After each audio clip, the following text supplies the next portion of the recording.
السلام علیکم۔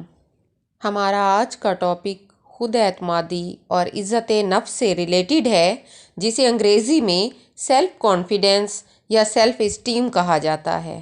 خود اعتمادی اور عزت نفس کے ایک ہی معنی ہے۔ خود اعتمادی اس حالت کو کہتے ہیں جہاں فرد بھرپور اعتماد کی کیفیت میں رہتا ہے۔ خود اعتمادی کے لیے اہم عناصر یہ ہیں: نمبر 1، فیصلہ کرنے کی صلاحیت۔ نمبر 2، عمل کرنے کی صلاحیت۔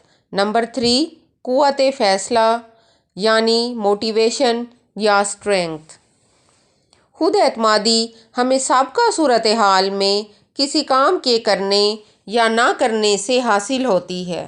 یہ ہمیں بتاتی ہے کہ ہم اپنے بارے میں کیا محسوس کرتے ہیں۔ ہماری اپنی قدر و منزلت ہماری اپنی سابقہ کارکردگی کو ظاہر کرتی ہے۔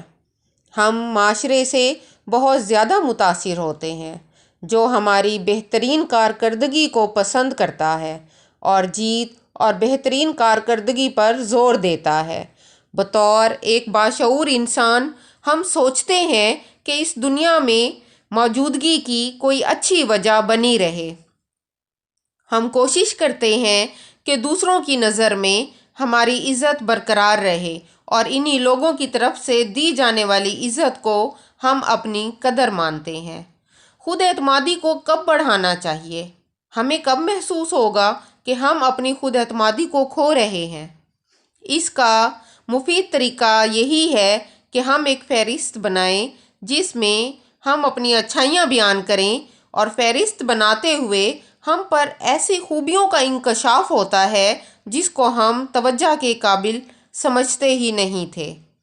اس کے علاوہ جب ہم برا محسوس کر رہے ہوں تو ہمیں چاہیے کہ کچھ ایسا کام شروع کر دیں جو ہمارے لیے دلچسپی کا باعث ہو، اور جب ہم اپنی کامیابی یا اپنے بارے میں اچھی رائے لینے کے لیے دوسروں کی طرف دیکھتے ہیں تو اس کا مطلب یہ ہوتا ہے کہ ہم اپنی قدر و منزلت دوسروں کی مرضی پر چھوڑ رہے ہیں۔ اس کا مطلب یہ ہوا کہ ہماری خود اعتمادی مکمل طور پر دوسروں کے رحم و کرم پر منحصر ہے۔ بچوں کے لیے یہ مجبوری ہوتی ہے کہ انہیں ایسا کرنا پڑتا ہے، لیکن ہم باشعور افراد اپنے اندر ایسی کیفیات رکھتے ہیں کہ ہمیں ایسا کرنے کی ضرورت نہیں ہے۔ بطور ایک باشعور انسان، ہم خود یہ سیکھ سکتے ہیں کہ کیسے اپنے اندر خود اعتمادی پیدا کریں اور اس خود اعتمادی کو کیسے برقرار رکھا جائے۔ ہم جانتے ہیں کہ اپنی قدر و قیمت کو دوسروں کی مرضی سے مشروط کرنا نقصان دہ ہوتا ہے۔ ہم اس سے بچ سکتے ہیں، اور اپنی قدر اور اپنی خود اعتمادی کو محفوظ رکھنے کے لیے ہمیں اپنی خوبیوں کو دہراتے رہنا چاہیے، اور یہ یاد رکھنا چاہیے کہ یہ واقعی ہماری خوبیاں ہیں۔ بعض اوقات کسی گہرے دوست یا شریک حیات سے یہ باتیں کرنا یا اپنی مایوسی کا اظہار کرنا بھی فائدہ مند ہوتا ہے۔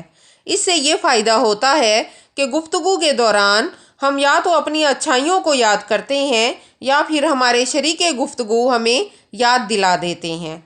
اپنی خود اعتمادی کی تکمیل کرنے کے لیے ہمیں کوشش کرتے رہنا چاہیے، اور چھوٹا موٹا خطرہ مول لیتے ہوئے ایسے کام کرنے چاہیے جو ہم نے پہلے کبھی نہ کیے ہوں۔ ہر نئے کام کے اندر ایک نیا چیلنج پوشیدہ ہوتا ہے۔ چھوٹے بڑے چیلنجز کی وجہ سے چاہے ہم اس کام کو کرنے میں ناکام ہو جائیں، لیکن ہمارے اعتماد میں اضافہ ہوتا ہے۔ ہماری خود اعتمادی کے سلسلے میں چھوٹے موٹے خلل عام سی بات ہے، اور یہ ہر کسی کے ساتھ پیش آتے ہیں۔ لہٰذا ہمیں چھوٹی موٹی باتوں پر اپنا اعتماد نہیں کھونا چاہیے اور ہمیشہ آگے بڑھتے رہنا چاہیے۔ اللہ حافظ۔